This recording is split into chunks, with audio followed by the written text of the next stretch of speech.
বরতলায় সাধু বাবারের দিন শেষ, চিতলপিঠার বাংলাদেশ। ঠিক তেমনিভাবে এরকম একটা আয়োজন করেছিল বরতলা, যেটা চুলা কেন্দ্রীয় ঈদগাহ মাঠে, বিশাল বট গাছের নিচে, যেটার বয়স হচ্ছে প্রায় 100 বছরের মতো হবে। আর সেখানে সার্বিক নিরাপত্তা দেখভালের জন্য দেখেন এই যে এদিকে, এটা হচ্ছে ক্লোজ সার্কিট ক্যামেরা। সেই ক্যামেরা এখানে ছিল কয়েকটাই, কিন্তু আসলে যারা এখানে আগুন দিয়েছে তারা এই ক্যামেরার চেয়ে বুদ্ধিমান। তারা প্রথমে ক্যামেরার লাইন সংযোগ বিচ্ছিন্ন করে তারপরে এখানে ক্ষতি করে। অর্থাৎ এটা একটা পরিকল্পিতভাবে একটা নাশকতা। দুর্বৃত্তরা অর্থাৎ অজ্ঞাত ব্যক্তিরা গতকাল রাত্রে এই কিছু লোকের স্বপ্ন, অর্থাৎ এই পাঁচকান্দির একজন সাকিব, যিনি সোশ্যাল মিডিয়াতে অনেক জনপ্রিয় হয়েছেন, তার মাথায় এই চিন্তা আসলো যে বট গাছকে কেন্দ্র করে এখানে কি করা যায়। সেই জন্য তিনি নাম দিলেন বটতলার আড্ডা।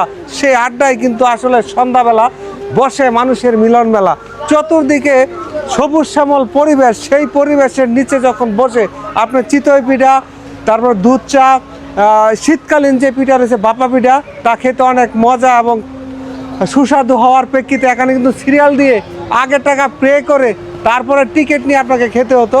কিন্তু গতকালকে রাত্রে দেখেন দুর্বৃত্তর আগুন দেওয়ার ফলে বট গাছের অনেক কিছু ক্ষতি হয়ে গেছে, বট গাছও অনেকাংশে পুড়ে গেছে। যদিও বট গাছের সেই ক্ষতটা বট গাছ নিজেই সারিয়ে নিতে পারবে, সারিয়েই হয়তো বা নিতে পারবে না যারা এই আয়োজনটা করেছিল তাদের, কারণ তাদের ইতিমধ্যে প্রায় লক্ষাধিক টাকার মতো ক্ষতি হয়ে গেছে বাণিজ্যিকভাবে এবং অবকাঠামোগতভাবে। তবে যারা এই কাজটি করেছে তাদের হয়তোবা বাড়িও এই অঞ্চলেই, আর যারা এখানে ব্যবসা করতে এসেছে তাদের বাড়িও এই পাঁচকান্দি অঞ্চলেই। অর্থাৎ নির্দিষ্ট করে আসলে কাউকে বলা যাচ্ছে না কারা এখানে আগুন লাগিয়েছে। তো যারাই লাগিয়েছে তারা অত্যন্ত হীনমনতার এবং শত্রুত্ব ভাবাপন্ন। আসলে একটা মানুষ যখন সফলতার দিকে যেতে চায়, তার পিছনে আরও অনেক লোক তাকে টেনে নিচে নামাতে চায়। তার বাস্তব প্রমাণ হচ্ছে এই বটতলার আড্ডার সেই পরিস্থিতি। এখানে কিন্তু কোটি কোটি টাকা লাভ হতো না, বরং এই স্থানটি সমগ্র বিশ্বে, এই বটতলা স্থানটি, চুলাবাজারের এই অবস্থানটি বিশ্বে মানুষ দেখতো এবং জানতো, এই স্থানটি সম্পর্কে গর্ব করত। কিন্তু দেখেন সেই গর্বটাকে কিভাবে খর্ব করে দেওয়া হয়েছে।